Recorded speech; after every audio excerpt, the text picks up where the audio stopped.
Theoretical questions का level धीरे धीरे बढ़ रहा है। साइकोलॉजिकली बच्चा ज़्यादा प्रेशर में था, जो एक बार नीट दे चुका है, अच्छा स्कोर कर चुका है और उसे दोबारा से फिर पेपर देना पड़ रहा है।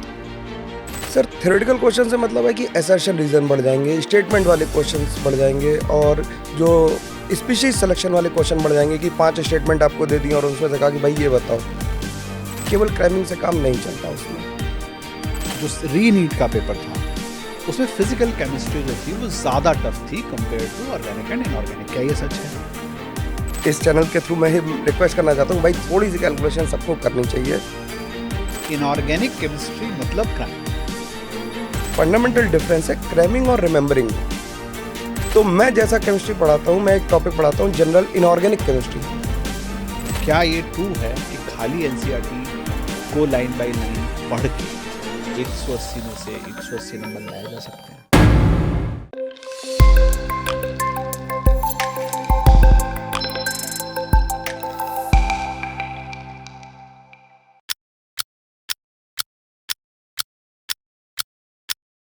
हेलो, नमस्कार, आदाब और सत श्री अकाल।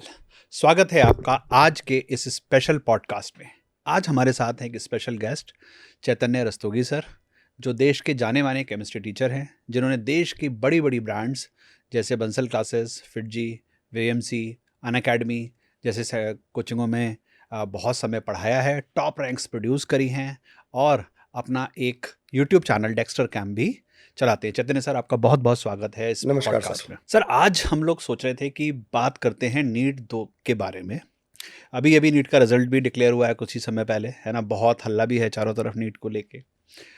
तो नीट के केमिस्ट्री के ऊपर फोकस करते हैं थोड़ा सा और एक जेनरिक बात भी करेंगे बच्चों के बारे में, ठीक है। तो सर, नीट 2026 में यानी इस साल 2 बार हुआ।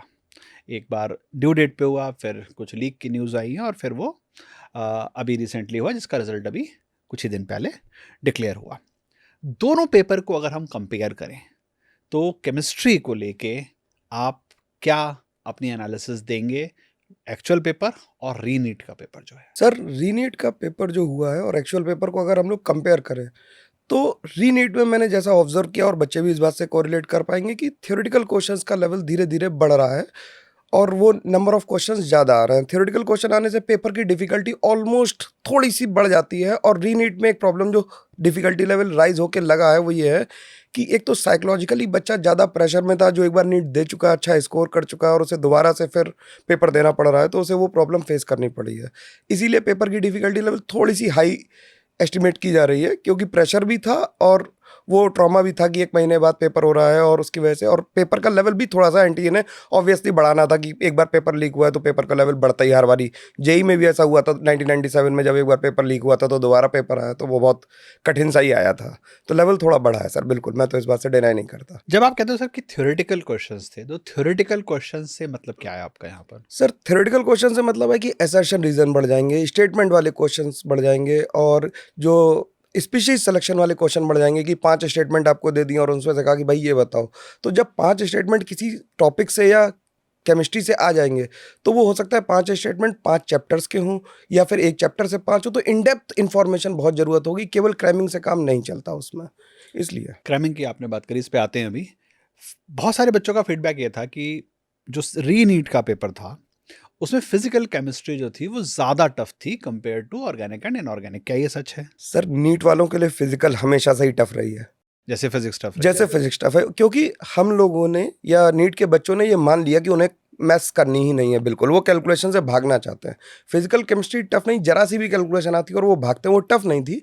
मैं सबसे रिक्वेस्ट करता हूँ कि इस चैनल के थ्रू मैं ही रिक्वेस्ट करना चाहता हूँ भाई, थोड़ी सी कैलकुलेशन सबको करनी चाहिए और फिजिकल को फॉर्मूला बेस समझ के नहीं, लॉजिकली पढ़ेंगे तो फिजिकल भी ईजी थी, उतनी मुश्किल नहीं थी। लेकिन जो माइंडसेट है नीट के बच्चों का और लगातार जैसा होता है कि हम भाई हर चीज़ का फॉर्मूला याद करेंगे और अप्लाई करेंगे और आंसर लेंगे, वो वैसा नहीं था इस बारी, तो टफ था। इसलिए बच्चों को टफ लग रहा था। बिल्कुल बिल्कुल। तो नंबर ऑफ क्वेश्चंस फिजिकल के थोड़े से शायद ज़्यादा हो गए हों, ऐसा हो सकता है, या हाँ, जो और आए हों डेप्थ वो भी बढ़ी है। कैलकुलेशन हाँ, बेस्ड ज़्यादा थे, तो बिल्कुल इसलिए खास तौर से लॉग एंटी लॉग जहाँ पर आ जाते हैं, इस तरह बिल्कुल, की वही वही सर, डिफरेंशिएशन इंटीग्रेशन आ जाता है, तो वहाँ पे प्रॉब्लम आती है। क्रैमिंग की भी आपने बात करी, तो बहुत सारे मैंने तो मतलब 25 साल मेरे को भी पढ़ाते हो गए और केमिस्ट्री टीचर से बच्चों से बात करते हैं तो उनको ये फील आता है कि इनऑर्गेनिक केमिस्ट्री मतलब क्रैमिंग।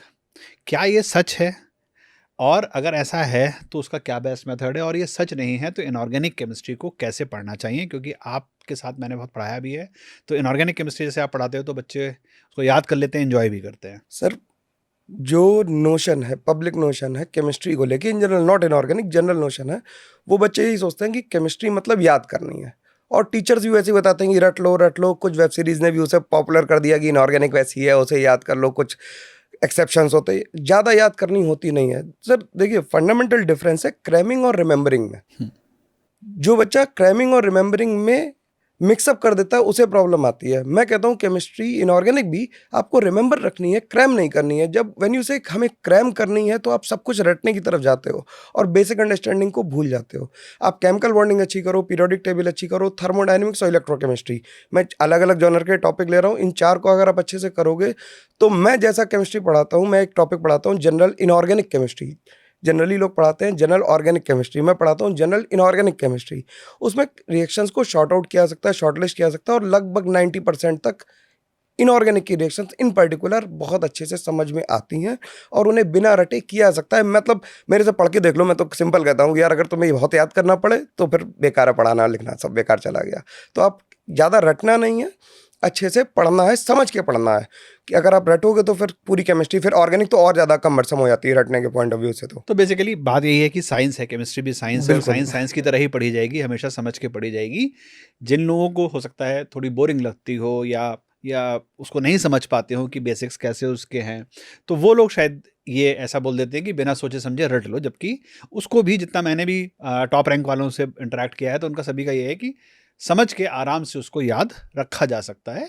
और पीरियोडिक रिविजन्स तो होते ही रहते हैं टेस्ट वेस्ट के थ्रू, राइट। पिछले 5 साल में अगर हम नीट के पेपर का एवोल्यूशन देखें तो कैसा दिखता है आपको ओवरऑल, और ख़ासतौर से केमिस्ट्री को लेके? सर अगर पिछले 5 साल में खासकर 2024 के पेपर को अगर हम लोग देखें, जो टफ आ गया था जिसमें, और 25 में फिजिक्स का पेपर टफ आया, तो जो टफनेस बढ़ रही है धीरे धीरे, वो अब नीट क्या हो रहा है कि पहले नीट जो था वो बहुत ज़्यादा क्रैमिंग बेस्ड था कि आप कोई भी फॉर्मूला लगाएंगे और आंसर आ जाएगा। अब वो अंडरस्टैंडिंग लेवल पे धीरे धीरे पुश कर रहे हैं पेपर को।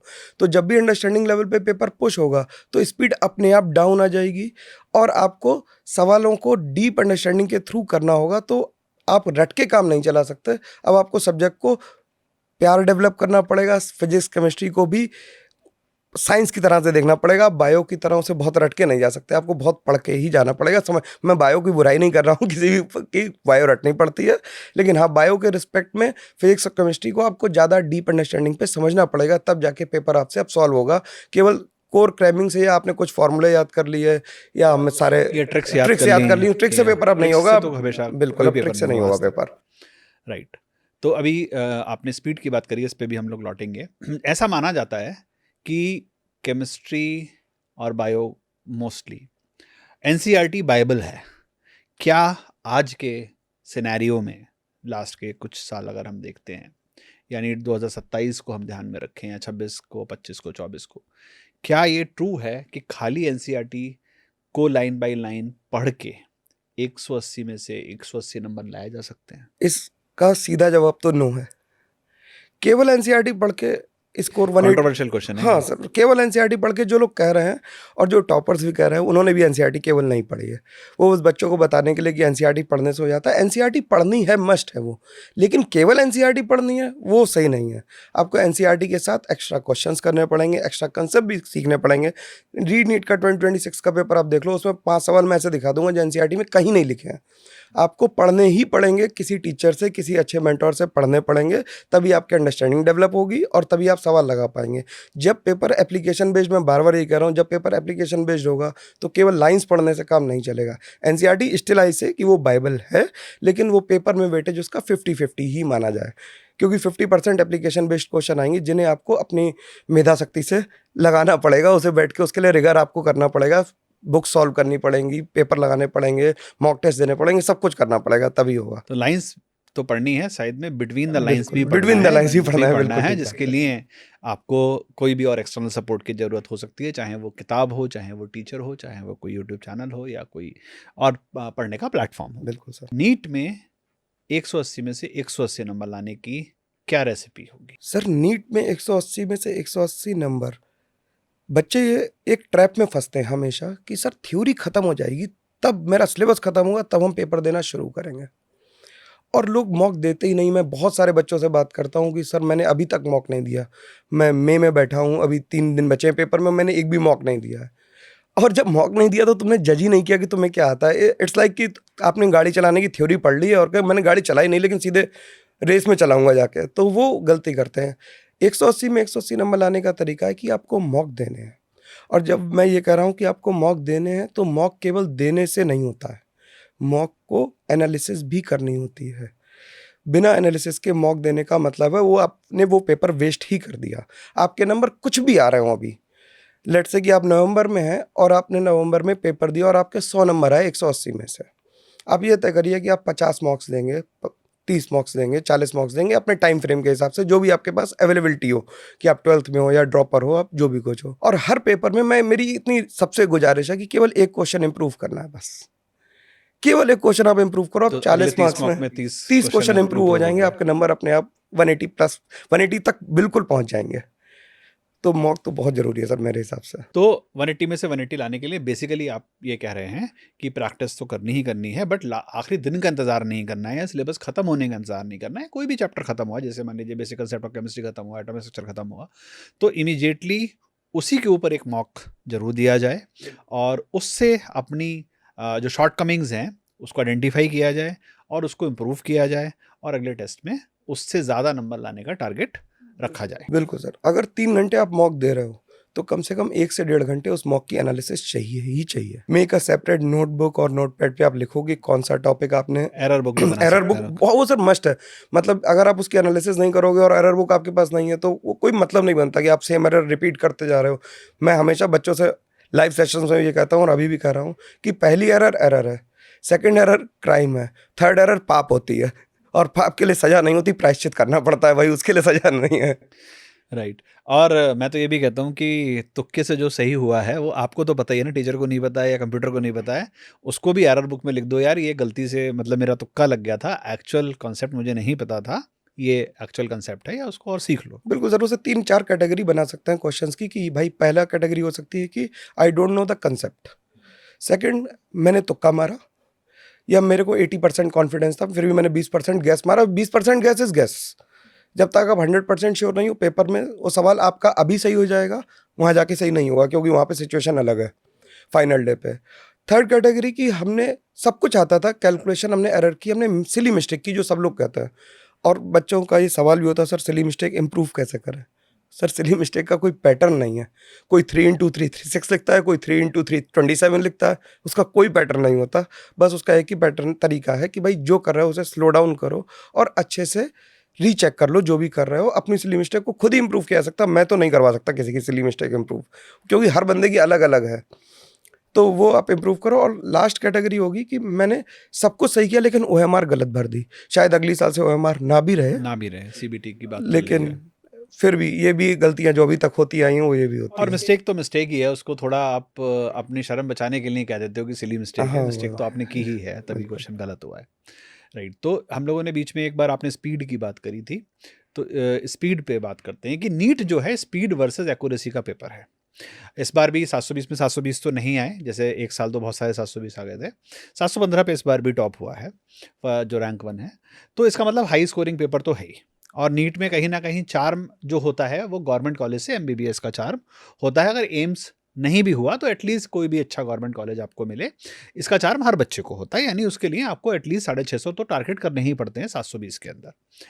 तो स्पीड वर्सेस एक्यूरेसी को मेंटेन करना, जैसे आपने बहुत अच्छा अभी बीच में कहा कि आखिरी दिन में नहीं हो सकता, तो स्पीड वर्सेस एक्यूरेसी को मेंटेन करने के लिए अपनी तैयारी के दौरान जो एक साल की तैयारी है, 8 महीने 9 महीने की तैयारी है, उसके अंदर क्या बेस्ट तरीका है और जो हर बच्चे को अपनाना चाहिए जिससे उसकी स्पीड वर्सेस एक्यूरेसी का जो रेशियो है वो परफेक्ट हो, उसकी जितनी भी तैयारी उसने उसमें की है। सर स्पीड मेरे हिसाब से एक नेचुरल प्रोसेस है। मैं एग्जांपल लेता हूँ कि जैसे मान लो हम साइकिलिंग शुरू कर रहे हैं और हम डे 1 पे सोचे कि हम तेज़ साइकिल चलाएंगे, स्पीड साइकिल चलाएंगे। तो स्पीड से तो साइकिल नहीं चलेगी, पहले साइकिल चलेगी, फिर धीरे धीरे इंप्रूव होगी और धीरे धीरे चलते चलते वो अपने आप स्पीड पकड़ेगी। जनरली बच्चे ये गलती करते हैं, जब सवाल लगाना शुरू करते हैं, चैप्टर कोई खत्म हुआ और उसने पहला सवाल लगाया, अब आप पहली बार कोई सवाल लगा रहे हो, और सवाल लगाना थ्योरी पढ़ने से अलग टास्क है। जो 10th तक तो बच्चा बिल्कुल नहीं सीखता है, उसकी अप्रोच ही केवल क्वेश्चन को याद करके रेप्लिकेट करने की है। एग्जाम में थ्योरी बेस्ड एग्जाम है ज़्यादातर। जब वो स्पीड की तरफ भागना शुरू करता है तो वो सिली मिस्टेक करना शुरू कर देता है, फिर वो उसे पता ही नहीं चलता कि क्या हो रहा है। तो धीरे धीरे स्पीड बढ़ाने का तरीका क्या है कि जब आप चैप्टर खत्म कर लें तो कोई भी एक्सरसाइज, मान लो आपने 10 क्वेश्चन लिए, आप टाइमर लगाओ, पहले 30 मिनट लो आप 10 क्वेश्चन के लिए, 3 मिनट में क्वेश्चन करने की कोशिश करो कि वो सही हो जाए। और हर क्वेश्चन के बाद आंसर नहीं देखना, ये प्राइमरी मिस्टेक है जो हर बच्चा करता है कि सर एक सवाल देखा, उसका पीछे आंसर देख लिया और एक के साथ दूसरा भी आंसर देख लिया, तो वो दूसरा आपको बैक ऑफ माइंड आपकी आंखों ने देख लिया है, आपने कॉन्शियस सबकॉन्शियस ने आपके देख लिया, तो आप जब अगला लगाओगे तो आपको पता होगा। तो मैं कहता हूँ 10 क्वेश्चन लगाओ ईमानदारी से, उसके फिर आंसर मिलाओ और जो गलत हुए उन्हें दोबारा अटेम्प्ट करो। धीरे धीरे ये टाइम आप देखोगे, धीरे धीरे करके जो आपने 30 मिनट लिए थे 10 क्वेश्चन के लिए, वो 10 मिनट आ जाएगा over a period of time. पहले मंथ में नहीं आएगा, लेकिन चौथे पांचवें मंथ तक जाते जाते स्पीड अपने आप आएगी। लेकिन हर बार हर क्वेश्चन को एज ए टेस्ट ही देना है और उसके सोल्यूशंस के पीछे नहीं भागना है। मतलब सोल्यूशन देखना इज नॉट अ सोल्यूशन। तो स्पीड टाइम के साथ आएगी, स्पीड के पीछे नहीं भागो, पहले कंसेप्ट सीखो, धीरे धीरे स्पीड अपने आप बन जाएगी, कोई टेंशन नहीं स्पीड की। बच्चों को मैंने जो देखा, आपने भी देखा होगा कि कोई ना कोई कोचिंग में पढ़ लिए, फिर शाम को आके यूट्यूब देख लिया, फिर कोई एक ऑनलाइन कोर्स भी ले लिया, कुछ कुछ यहाँ से पढ़ा, कुछ यहाँ से पढ़ा, कुछ यहाँ से पढ़ा, बट प्रैक्टिस के नाम पर कुछ नहीं किया, है ना। तो एक नेटफ्लिक्स की सीरीज़ की तरह कुछ ऑफलाइन कुछ ऑनलाइन मिला के सारा डेक डाला। तो इससे तो सिलेक्शन होना बहुत टफ है, और ऐसे नीट जैसे कट थ्रोट कंपटीशन में तो बहुत ही टफ है। टेस्ट सीरीज का क्या रोल रहता है नीट की खास तौर से प्रिपरेशन में, जहां हम लोग स्पीड वर्सेस एक्यूरेसी की बात कर रहे हैं, जहां हम हाई स्कोरिंग की बात कर रहे हैं, जहां हम गवर्नमेंट कॉलेज एमबीबीएस की बात कर रहे हैं, जहां पे हम एक ऐसे सिस्टम के अंदर काम कर रहे हैं जहां पे 22 लाख से 24 लाख बच्चे इम्तहान के अंदर बैठते हैं, और इस कंपटीशन के अंदर आपका टारगेट 650 से लेकर 720 के बीच में लाने का होता है। सर आज के टाइम पे रिसोर्सेज बहुत सारे अवेलेबल हैं, अच्छे भी हैं, थोड़े कम अच्छे भी हैं। मैं सबको अच्छा ही कहता हूँ जनरली, किसी को भी खराब नहीं कह सकता।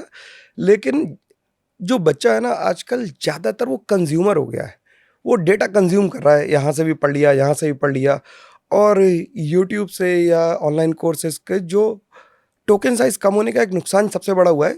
एजुकेशन अफोर्डेबल हो गई, ये एक पॉजिटिव है उसका, लेकिन उसका जो ड्रॉबैक है वो ये है कि वो हर बच्चा बहुत सारे मल्टीपल कोर्सेज में इनरोल है। तो उसने एक चैप्टर मान लीजिए एटॉमिक स्ट्रक्चर मेरे से पढ़ा, फिर वो आपसे भी पढ़ लेगा, एक्स से भी पढ़ेगा, वाई से भी पढ़ेगा, जेड से भी। तो जो एटॉमिक स्ट्रक्चर 5 दिन में खत्म हो जाना चाहिए था, उसका 50 दिन में खत्म होगा। उसे पता ही नहीं कि वो क्या लूज कर रहा है डेटा के साथ। मतलब कोई भी चीज़ फ्री नहीं आ रही है, आपका टाइम ले रही है, वो कंज्यूम कुछ कर रही है। ऐसे में आप किसी एक टीचर पे फेथ रखो, और एक ऑथेंटिक टेस्ट सीरीज की ज़रूरत इसलिए, जो आपने टेस्ट सीरीज की बात कही, वो टेस्ट सीरीज इसलिए ज़रूरी है सर, क्योंकि जो मैं कह रहा हूँ ना कि टाइमर लगा के टेस्ट देना है, वो टाइमर जब आप किसी टेस्ट सीरीज किसी प्लेटफॉर्म पे होगे तो वो अपने आप टाइमर चलता रहता है, वो क्लॉक हमेशा टिकिंग होती है। तो जिससे कि दिमाग में आपका रहता है कि एक तो इंटरफेस आपको मिलेगा कि भाई कि पेपर जैसा इंटरफेस है, एनटीए जैसा इंटरफेस है, या अगर सीबीटी हो रहा है या कुछ भी हो रहा है तो आपको इंटरफेस वैसा मिलेगा, और वो हमेशा आपको क्लिक करता रहेगा कि नहीं मैं इस पे थोड़ा बहुत प्रॉक्टर्ड भी होती है टेस्ट सीरीज़ की, आप उसमें ज़्यादा और ईमानदारी अपने हिस्से की रखनी है सबको भाई, है ना, नहीं तो फिर तो कोई फ़ायदा नहीं है करने का। तो टेस्ट सीरीज से फ़ायदा एक तो आपको ऑर्गेनाइज कर देगा, कुछ पार्ट टेस्ट होंगे, कुछ चैप्टर टेस्ट होंगे, तो आपको ऑर्गेनाइज करेगा कि इस डेट तक मेरे को ये ख़त्म करना है, इसमें इतने नंबर आ रहे हैं, ऑल इंडिया रैंक आ रही है, परफॉर्मेंस एनालिटिक्स मिल जा रही है हमें कि हम कहाँ पे लाई कर रहे हैं, और इस सब का एनालिसिस। क्योंकि जब हम 22 लाख लोगों से compete कर रहे हैं तो हम ऐसा नहीं कि वैक्यूम में बैठ के पेपर दे रहे हैं कि मैंने अच्छी तैयारी कर ली, मेरे को पड़ोसी से कोई मतलब नहीं है। भाई रैंक तुम्हारी तुम नहीं डिसाइड कर रहे, पड़ोसी डिसाइड कर रहा है, ये तो बात एकदम तय है कि वो पड़ोसी अच्छा पेपर कर देगा। पड़ोसी ऐसा हो जो 720 में 720 लाएगा, तो हो सकता है 650 में 10,000 रैंक आए, और पड़ोसी अगर 651 ही कर पाया तो 650 में हो सकता है सेकंड रैंक आ जाए। तो पड़ोसी डिसाइड करा। तो आपको एक्सपोजर बहुत ज़रूरी है टेस्ट सीरीज़ का, जिसमें लोग हों और आप जिनसे compete कर रहे हो, आपको रियल टाइम एनालिसिस हो कि आप कहाँ पे लाई कर रहे हो नेशनल लेवल पे। तो टेस्ट सीरीज़ बहुत इंपॉर्टेंट रोल प्ले करती है इसमें। आइडियल टेस्ट सीरीज किसको कहोगे आप? Chapter test, part test, full test सब होने चाहिए, या खाली फुल टेस्ट होने चाहिए? क्या है नीट के लिए एक आइडियल टेस्ट सीरीज? सर इसे 3 पार्ट में लेयर्स में डिवाइड कर लेते हैं। जब हम लोग इनिशियल पढ़ रहे हैं, जैसे अभी नीट होके चुका और जिन्होंने ड्रॉप लेना है या जो अभी 12th में है, उन्होंने अब थोड़ा जाग रहे होंगे कि अब पढ़ना शुरू सब करते जागते हैं। सब जुलाई अगस्त जुलाई अगस्त में ही जागते हैं।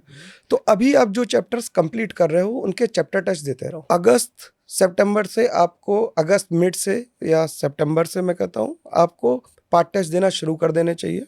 जो थोड़ा जल्दी जाग गए हैं, जिनकी तैयारी अच्छी है, वो अगस्त से भी टेस्ट सीरीज मतलब पार्ट टेस्ट देना शुरू कर सकते हैं। पार्ट टेस्ट देके फिर से एनालिटिक्स हर की सबकी ज़रूरी है, और पार्ट टेस्ट भी ऐसे नहीं होने चाहिए जो रैंडम हो। सर टेस्ट सीरीज मैंने बहुत सारे देखी है, उसमें होता क्या है कि एक टॉपिक ले लिया उन्होंने एटॉमिक स्ट्रक्चर, दूसरा लिया रेडॉक्स रिएक्शन, तीसरा है ऑर्गेनिक का जीओसी ले लिया, और फिर इनऑर्गेनिक। बच्चा कंफ्यूज है कि उसमें कोई कोरिलेशन नहीं है। केमिस्ट्री, फिजिक्स या बायो कुछ भी है कि आप एक चेन की तरह पढ़ोगे तो आपके दिमाग में सेटल डाउन आसानी से होगी। जब क्वेश्चन इंटर रिलेटेड हो सकते हैं या फिर एक जॉनर के क्वेश्चंस होंगे तो वो टेस्ट सीरीज ज़्यादा वैलिड होगी। कोई भी रैंडम क्वेश्चन उठा के लगा लेना या कहीं से भी किसी भी फ्री रिसोर्स से आप मतलब बहुत सारे अवेलेबल हैं मार्केट में, आप कहीं से फ्री रिसोर्स से लाओगे तो उसकी ऑथेंटिसिटी कितनी है ये एज ए स्टूडेंट नहीं पता होता। तो जो लोग सही लोग बना रहे हो टेस्ट सीरीज, जिन्हें एक्सपीरियंस हो इस फील्ड में काम करने का, जैसे हम लोग तो मतलब ये काम मैं और सर दोनों ही लोग पिछले 20 साल से यही कर रहे हैं कि टेस्ट सीरीज जहाँ जहाँ के ITS इंचार्ज रह चुके हैं और दुनिया भर के टेस्ट बनाए, और उन टेस्ट को मतलब हम लोग प्रूव कर चुके हैं कि हम क्या कर सकते हैं। तो वो टेस्ट को आइडियली पार्ट टेस्ट भी देने और फुल टेस्ट लास्ट के लिए रोक के रखने हैं कि वो दिसंबर से, या अगर नीट के हम एग्ज़ाम दे रहे हैं तो वो मार्च के एंड से, जब से आपके बोर्ड्स ख़त्म हो रहे हो, मार्च के एंड से लेके वो मई फर्स्ट वीक तक आपको टेस्ट देने ही देने हैं। उसमें 20-30 टेस्ट देने पड़ेंगे आपको, तभी वो आएगा। वो लेयर में होगा और हर टेस्ट को उसी सीरियसनेस से देना है जैसा आप नीट देने जा रहे हो। मम्मी के हाथ से दही चीनी खा के ही जाना है टेस्ट देने। नहीं, बिल्कुल सही है। वो तो कहते भी हैं, जैसे हम लोग पहले भी देश की सारी टॉप ब्रांड्स के लिए टेस्ट सीरीज बनाई है, कंटेंट बनाया है कि हर मॉक टेस्ट ऐसे दो जो एक्चुअल टेस्ट है और एक्चुअल टेस्ट ऐसे दो जैसे मॉक टेस्ट है। बिल्कुल सही। यही फार्मूला होता है हमेशा सक्सेस का।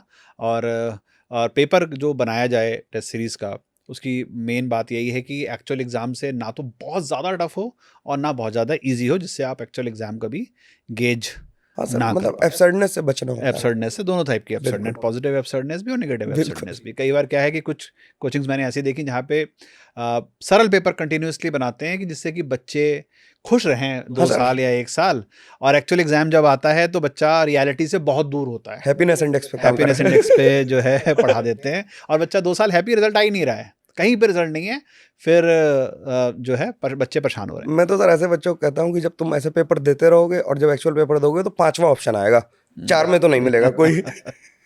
राइट। 2027 के नीट के बच्चों के लिए क्या संदेश है? मोस्टली बच्चे, अभी नीट का रिजल्ट आया है तो जो हमारे जो बच्चे ड्रॉप लेना चाहते हैं उनकी तो तैयारी अभी स्टार्ट हो रही होगी या हो करने की और सोच रहे होंगे। हो सकता है काउंसलिंग के एक आध राउंड के बाद भी सोचें। जो हमारे 12वीं में बच्चे हैं इस समय, वो भी अब अपने एक्चुअली में शूज़ के लेस बांध रहे होंगे कि हाँ यार, अब तो काम करना शुरू करना चाहिए। नॉर्मली यही होता है ना? क्या क्या संदेश है उनके लिए? क्या आपसे लेके मई तक की स्ट्रैटेजी होनी चाहिए? CBT इस बार धर्मेंद्र प्रधान जी, जो हमारे शिक्षा मंत्री हैं, उन्होंने अनाउंस ऑलरेडी कर दिया है। तो जो अभी तक पेन एंड पेपर की आदत थी वो ख़त्म हो गई है और अब कंप्यूटर पे टेस्ट देना है। एक बात तो ये है कि सर, पहले लास्ट से शुरू करते हैं कि CBT जो आ रहा है ये बहुत एक बड़ा चेंज है जो पेन पेपर पे पेपर दे रहा था। लेकिन इतना डरने वाली बात नहीं है। नीट वालों को मैं बताना चाहता हूँ कि ये डरने वाली बात नहीं है।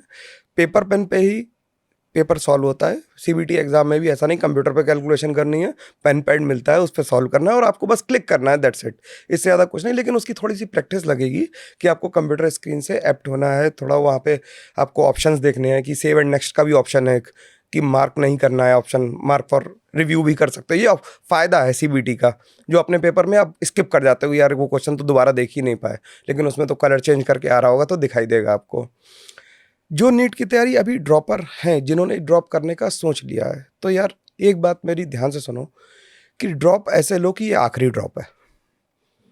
ये पंचवर्षीय योजना वाला ड्रॉप लेने से कोई फायदा नहीं है कि सर इस बार तैयारी करते हैं अगली बार और अच्छी रैंक लाएंगे। जब ड्रॉप लेना है, मतलब वो कहते हैं ना कि हर दिन ऐसे जियो की आखिरी है, तो भैया वैसे ही है कि ड्रॉप लेना है तो आखिरी ड्रॉप है। तो जो ड्रॉपर है उससे मेरी कम से कम रिक्वायरमेंट ये है कि कम से कम भाई 12 घंटे तो आपको डेडिकेट करने ही पड़ेंगे। और अपने वीक टॉपिक्स जैसे फिजिक्स और केमिस्ट्री के पेपर का लेवल बढ़ रहा है। बायोलॉजी सारे नीट वालों की ऑलमोस्ट सेम लेवल पे होती है, थोड़ी कम ज़्यादा ऊपर नीचे चलती है। लेकिन भाई फिजिक्स और केमिस्ट्री को ज़्यादा तवज्जो दो। अगर 12 घंटे पढ़ने की सोच रहे हो तो 8-9 घंटे फिजिक्स केमिस्ट्री को डेडिकेट करने पड़ेंगे, तब जाके तैयारी होगी बढ़िया से। और किसी भी एक प्लेटफॉर्म को, किसी भी एक चैनल को या किसी भी एक टीचर को पकड़ के उस पर बिलीव करो, उसे टेस्ट कर लो अपने हिसाब से जो भी तुम्हें अच्छा लग रहा है, लेकिन उस पर बिलीव करके सारे लोग अच्छे हैं, तुम्हें जो सूट करता है वो तुम्हारे लिए अच्छा है। जैसे सारी दवाई अच्छी हैं लेकिन वो अलग अलग पेशेंट्स के लिए अच्छी हैं, किसी एक पेशेंट को सारी दवाई नहीं दी जा सकती। सेम तरीके से सारे टीचर अच्छे, तुम्हारे लिए जो अच्छा है उसे चूज़ करो, एक अच्छी टेस्ट सीरीज लो और भाई सर झुकाओ और पढ़ो। केवल सिंपल रेसिपी है, पढ़ना ही पड़ेगा। और ज़्यादा स्ट्रेटजी वीडियो मत देखना क्योंकि इस ट्रैप में फंसे रहते हैं मतलब कि एक ट्रैक ये है कि हाउ टू क्लियर बैकलॉग, इसके वीडियो आते हैं, उस वीडियो को देख के देखिए आपका और बैकलॉग एक होता है, हाँ क्योंकि क्योंकि आप वो इतने सारे वीडियो उसके देख लेते हो हाउ टू क्लियर बैकलॉग, तो 4 दिन में और बैकलॉग हो वही जाता वही है। वही सर। तो ओएमआर में बड़ा अच्छी चीज़ एक जो है, अभी आपसे बात करते पे ध्यान आई कि एक बच्चे जो गलती करते थे कि सारे क्वेश्चन कर लिए ओएमआर में, फिर एक साथ भरे और एक क्वेश्चन ऊपर नीचे हो गया तो सारे क्वेश्चन गलत हो गए। सीबीटी में ये बहुत बड़ा पॉजिटिव है कि ये गलती तो हो ही नहीं सकती वहाँ पे, क्योंकि आप हर क्वेश्चन को ही मार्क कर रहे हो, बिल्कुल तो आप अंत में जाके वो पेंसिल से आपने ऊपर नीचे कर दिया, ये वाला तो प्रॉब्लम 100% सॉल्व होता है। तो सीबीटी के कहीं ना कहीं ये बहुत बड़ा पॉजिटिव है ही है। अब सर इस बार भारत के लिए एक बड़ा अनोखा साल है ये, है ना। केमिस्ट्री में भारत ने क्लीन स्वीप किया ओलंपियाड में, अभी प्रधानमंत्री जी ने भी बात की बच्चों से। फिजिक्स और बायो में भी अभूतपूर्व प्रदर्शन रहा। बहुत सारे बच्चे ऐसे हैं ओलंपियाड के बारे में बहुत कॉशियस होते हैं, क्यूरियस होते हैं, सही गाइडेंस बच्चों को नहीं मिलती ओलंपियाड की। जैसे मैं फिजिक्स ओलंपियाड की भी बात करूं, आप केमिस्ट्री की बात करो, तो क्या करना चाहिए केमिस्ट्री ओलंपियाड के लिए अगर कोई बच्चे एस्पायर कर रहे हैं और बेसिकली एनएसईसी से लेके और आईएनसीएचओ तक जाने के लिए, किस तरीके से पढ़ाई, कौन सी किताब, क्या ये जेई नीट से परे है या उसी सोल्यूशन के आसपास आ जाता है, या कोई बहुत बिरला ही हैं जो कर पाते हैं, या जैसे हमारा अभी जो ये बच्चा है चिल्लर जो है जिसने चाइना के रैंक 1 को बीट कर दिया, तो क्या क्या है मतलब इसमें? सर, इसकी रेसिपी मेरे हिसाब से है कि जो आप इन डेप्थ पढ़ाई कर रहे हो, इन डेप्थ पढ़ना, जो हम लोग generally as a exam clear करने के पॉइंट ऑफ व्यू से जब पढ़ते हैं, जेई और नीट दोनों को ही माने और ओलंपियाड कैसे स्टैंड आउट अलग करता है, उसमें फंडामेंटल डिफरेंस ये है कि जेई और नीट जो चाहता है और जो ओलंपियाड चाहता है, उसके क्वेश्चंस के फ्रेमिंग में डिफरेंस है। ओलंपियाड आपके थिंकिंग प्रोवोकिंग क्वेश्चन पूछता है, वो आंसर आपसे एग्जैक्ट नहीं चाहता, क्योंकि सब्जेक्टिव भी है, आपको लिखना भी है, तो वो आपसे प्रोसेस भी जानना चाहता है कि आप वहाँ तक पहुँचे कैसे। और जब प्रोसेस जानना चाहता है तो आपको जो आपके सिलेबस में, मैथ्स ओलंपियाड को अलग रखते हैं, आईओक्यूएम को, फिजिक्स और केमिस्ट्री, मैं केमिस्ट्री की कह सकता हूँ कि ऑलमोस्ट ऑलमोस्ट जेई लेवल पे है, वो फिजिक्स भी एडवांस जेई लेवल पे। एडवांस जिसने अच्छे से तैयार करा है, फिजिक्स ओलंपियाड भी वो निकाल लेता है। थोड़ा बहुत केमिस्ट्री में स्पेक्ट्रोस्कोपी आती है सर, वो अगर बच्चा जा रहा है, वैसे तो किसी को भी नहीं आ रही होगी क्योंकि वो जेई लेवल पे तो इंडिया में कोई नहीं पढ़ा रहा है, लेकिन अगर कोई अलग से पढ़ना चाहे तो हम जैसे लोग हैं जिन्होंने मास्टर्स कर रखा है केमिस्ट्री में, वो ये पढ़ा भी सकते हैं। अगर कोई बच्चा एस्पायर करता है और कनेक्ट करता है मेरे से कि नहीं सर मेरे को स्पेक्ट्रोस्कोपी थोड़ी बहुत पढ़नी, तो बेनवेल करके एक बुक आती है और मास स्पेक्ट्रोस्कोपी या एनएमआर की थोड़ी छोटी छोटी सी बुक्स हैं जिन्हें बेसिक्स पढ़ के भी आप स्पेक्ट्रोस्कोपी का बेसिक डेटा याद करके भी सवाल को लगाया जा सकता है। लेकिन बात यह है कि जब आप सवाल लगा रहे हो ओलंपियाड का, तो you need to know the process. सवाल बिल्कुल स्ट्रेट फॉरवर्ड नहीं होगा, सवाल में आपको लिखना पड़ेगा बहुत, मतलब वो डेप्थ बढ़ाते हैं सवाल की, कठिनाई बढ़ती है डेप्थ से, मतलब आउट ऑफ सिलेबस नहीं जा रहे हैं, डेप्थ बढ़ा दे रहे हैं। जैसे जेई मेंस और एडवांस या नीट और जेई मेंस और एडवांस में भी यही अंतर है कि सवाल तो वही है, सिलेबस तो वही है, लेकिन वो डेप्थ जो पूछ रहा है उसी में और अंदर चले जा रहे हैं और अंदर चले जा रहे हैं। तो बच्चा जो करना चाहता है उनके लिए भाई ओलंपियाड के आप INCHO के पेपर्स, NSEC के लास्ट ईयर पेपर, NSEC तो सर काफ़ी मतलब एडवांस के आसपास का पेपर है, वो ज़्यादा मुश्किल नहीं है। हम लोगों के तो जो हम लोग पहले जिस संस्था में थे वहाँ पे तो एक एक बैच से 10-10 लोग निकालते थे। आजकल इसकी मार्केटिंग थोड़ी ज़्यादा होती है, हमने उस टाइम पे की नहीं, तो बहुत सारे बच्चे NSEC तो आराम से निकल जाता है। INCHO के लिए बच्चा जाता है जब, तो उसे फिर थोड़ा सब्जेक्टिविटी पे ज़्यादा फोकस करना पड़ता है, लिखने की प्रैक्टिस करनी पड़ती है, खासकर जुगाड़ से आंसर नहीं निकलेगा। केमिस्ट्री में तो खासकर कि आप कुछ भी जुगाड़ नहीं लगा सकते, you need to know the mechanism, the process. मतलब वो ये भी चेक करेंगे कि एंगस्ट्रॉम के ऊपर A0 ऊपर लिखा है कि डिग्री की तरह लिखा है, यहाँ तक चेक करते हैं वो, कि आप PK कैसे लिख रहे हो, SN1 SN2 कैसे लिख रहे हो, इस पर भी नंबर है, क्योंकि जो आपकी कॉपी चेक कर रहा है वो एक्चुअली साइंटिस्ट है। वो कोई नॉर्मल टीचर नहीं है, वो कोई कंप्यूटर नहीं चेक कर रहा। तो वो इस बात से बहुत सेंसिटिव है कि बच्चे को पीके नहीं लिखना आता, बाकी क्या ही लिखेगा। तो इस पे थोड़ा-सा और इसमें फोकस। आप अगर कोरिलेशन देखो तो है भी कि जो लोग ओलंपियाड क्लियर करते हैं, चाहे वो बायो का हो, फिजिक्स का हो, केमिस्ट्री का हो, मैथ्स का हो, वो रिस्पेक्टिव एंट्रेंस एग्जाम में हमेशा टॉप रैंक्स में ही होते हैं। उसका रीज़न सिंपल है, जैसे आपने कहा कि सब्जेक्ट को इतना अच्छे से समझा हुआ है कि वहाँ शॉर्ट ट्रिक कोई है ही नहीं, कोई तुक्का है ही नहीं। तो जब आप सब्जेक्ट को बहुत डीपली पढ़ लेते हो, अच्छे से पढ़ लेते हो, तो ओलंपियाड हो या रियल लाइफ प्रॉब्लम जब आगे जाके आप इंजीनियरिंग में या मेडिकल में सॉल्व करते हो, तभी आपकी वो जो अप्रोच जो फ्रॉम द बेसिक्स होती है, वही आदमी ज़्यादा सक्सेसफुल भी दिखाई देता है। लाइफ में सर जेईई और नीट की तैयारी में बच्चों से यही कहता हूँ, ये 2 साल 3 साल 4 साल जो भी तुम कर रहे हो, ये लाइफ में काम आएगी। जेईई तो एक पड़ाव है या नीट एक पड़ाव है, पेपर दिया और आप पहुंच गए। लेकिन जो ये प्रोसेस आपको सिखाएगा ना कि ये हाउ डिसिप्लिन सिखाता है लाइफ डिसिप्लिन की। सिखाता है, प्रोसेस सिखाता है कि सोचने का तरीका क्या है, प्रॉब्लम को कैटर कैसे करना है। मैं तो कहता हूँ बच्चे सब्जी लेने जाओगे तब भी जेईई वाला काम आएगा कि पहले आलू खरीदना कि टमाटर खरीदना है। सिंपल सी बात है कि आप जब पढ़ रहे हो, पढ़ा रहे हो और आप सीख रहे हो। हम लोग भी सीखते हैं, बच्चों से ही सीखते हैं। बच्चा बहुत कुछ आके सिखा के जाता है। हर साल कोई नया तेज बच्चा आता है और कुछ बता के जाता है कि सर इस प्रॉब्लम को ये नया ऐसे कर तरीका सकते है। हैं, बिल्कुल बिल्कुल। तो हम भी सीख रहे हैं और हम भी स्टूडेंट ही रहेंगे ज़िंदगी भर केमिस्ट्री के। और आप भी रहो और पढ़ते रहो बस, और शॉर्ट ट्रिक्स पे बिलीव मत करो, चाहे कोई भी पेपर दो। मेरा तो सिंपल बस यही कहना है हमेशा। तो बस इसको कंक्लूड करते हैं सर। एक लास्ट संदेश जो हम बच्चों को देना चाहें, चाहे वो जेईई की तैयारी कर रहे हो या वो नीट की तैयारी कर रहे हो या सीयूईटी की कर रहे हो, किसी की भी कर रहे हो, इस पे मैं और आप मिलके क्या संदेश दे सकते हैं? मेरी तरफ से संदेश ये है कि कोई भी एग्ज़ाम चाहे जेईई हो, नीट हो, आईएएस हो, सीयूईटी हो, कुछ भी हो, लाइफ से बड़ा नहीं है। तो कभी भी जो है इतना प्रेशर क्रिएट ना करें अपने ऊपर, जहाँ पे आप जो है स्ट्रेसफुल हो जाएं और जीवन से आपका मोह खत्म हो जाए। आपका सर क्या है इसमें पॉइंट? बहुत सारा आपने बहुत ही अच्छी बात कही। जब भी कुछ ऐसी अनप्लीजिंग न्यूज़ आती है तो सर बहुत मतलब अंदर से दिल दुखता है कि सर कुछ तो शायद as a coaching teacher, as a YouTube teacher, थोड़ा सा रोल हमारा भी था। शायद हमें उससे बात कर लेनी थी। बहुत अच्छी बात कही। मुझे एक लगता है पेरेंट्स से भी बात करनी पेरेंट्स से ही चाहिए। बात करनी चाहिए। और ये अगर ये पॉडकास्ट पेरेंट्स तक पहुंच रहा है तो वो कमेंट करके जरूर मेरे को बताना कि आपने बच्चे से अपने ये कब पूछा कि उसने खाना कितने अच्छे से खाया। पढ़ाई के बारे में हर बार नहीं पूछना होता, बच्चे से जेनरिक बात भी करनी है। उसकी लाइफ के बारे में आप पूछो उससे। और बच्चों यार, सर ने बहुत अच्छा कहा कि आपकी लाइफ से ऊपर कुछ नहीं है। पेपर एक केवल एक माइलस्टोन ऐसा है कि जो आपको एक अच्छी जगह ले जाएगा, लेकिन हमेशा आईआईटी या नीट या यूपीएससी कोई भी एग्जाम आपको लाइफ में सक्सेसफुल होने की गारंटी नहीं देता।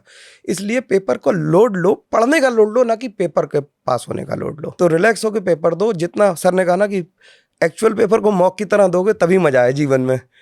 और मैंने ऐसे लोग देखे हैं सर, वही अच्छा कर रहे हैं जो बिल्कुल रिलैक्स है पेपर के देने के लिए। तो हम लोग पेपर, जब साथ में बैच लेते थे तो आपको ध्यान होगा, 1-2 बच्चे थे जो बिल्कुल एवरेज थे और फाइनली कितना हाँ अच्छा बिल्कुल सर, वो तो परफॉर्म किया। मतलब नाम भी उनका ले सकता हूँ, तो हाँ, अभी भी कॉन्टेक्ट में है सब लोग। हाँ, सारे लोग। लेकिन वो रिलैक्स रहो बस। मेरा तो एक ही है कि हमेशा रिलैक्स रहो सब्जेक्ट पढ़ते समय। मैं एक और लाइन जो हमेशा कहता हूँ कि जब आप पढ़ रहे हो तो think you are most dumb person on earth. जब आप पढ़ रहे हो तो you need to work hard, और जब एग्जाम दो तो ये सोचो you are the smartest person on earth. तो आपको किसी को चीट करने का, किसी को इधर उधर देखने का मन ही नहीं करेगा। और रिजल्ट ऊपर वाले पे छोड़ दो, जो आपने किया वही आना, उसकी चिंता क्या करनी है। तो सर बहुत अच्छा लगा बात करके। मुझे लगता है बच्चों को शायद बहुत बेनिफिट होना चाहिए अगर वो इसको फॉलो करते हैं। सारी बातें जो हम लोगों के 50 साल के कंबाइंड एक्सपीरियंस से कह सकते हैं, हमने बच्चों के साथ शेयर करने की कोशिश करी। तो सारे ही जो स्टूडेंट्स हैं जो देख रहे हैं इस पॉडकास्ट को या इस रील्स या शॉर्ट को, तो आपके 2027 के एग्ज़ाम्स के लिए आपको बहुत सारी शुभकामनाएं। और बने रहिए हमारे साथ ऐसे ही इंटरेस्टिंग डिस्कशंस के लिए जो रैंक्स सब्जेक्ट्स के ऊपर होते रहेंगे। Thank you sir for thank you being sir. With us. एक सर लास्ट में ऐड ऑन कर बिल्कुल। देता हूँ कि जो भी आपको डाउट हो, जैसे हम लोगों ने बहुत सारी बातें डिस्कस करी हैं और लगभग हर मुद्दे पे बात की है, लेकिन कुछ बातें अभी भी छूट गई होंगी जो आपकी प्रॉब्लम्स होंगी अभी भी। तो उन प्रॉब्लम को प्लीज़ कमेंट में लिखो। हम लोग उस पर भी आगे सीरीज करने की कोशिश करेंगे, फिर बात करेंगे उस पर। और आपकी प्रॉब्लम्स को सॉल्व करने की अपनी तरफ से भरसक कोशिश करेंगे कि आप तक हमारी बात पहुँच जाए और आपकी प्रॉब्लम सॉल्व हो जाए। और आपकी कोई भी प्रॉब्लम ऐसी नहीं जो बिल्कुल नहीं है। बिल्कुल सही बात है, क्योंकि वो किसी ना किसी बच्चे की हमेशा वो प्रॉब्लम रहती है। तो सर बहुत बहुत धन्यवाद। इसको यहीं पे विराम देते हैं। मिलते हैं नेक्स्ट पॉडकास्ट में। बने रहिए हमारे साथ। चैनल को लाइक करिए, सब्सक्राइब करिए और शेयर करिए।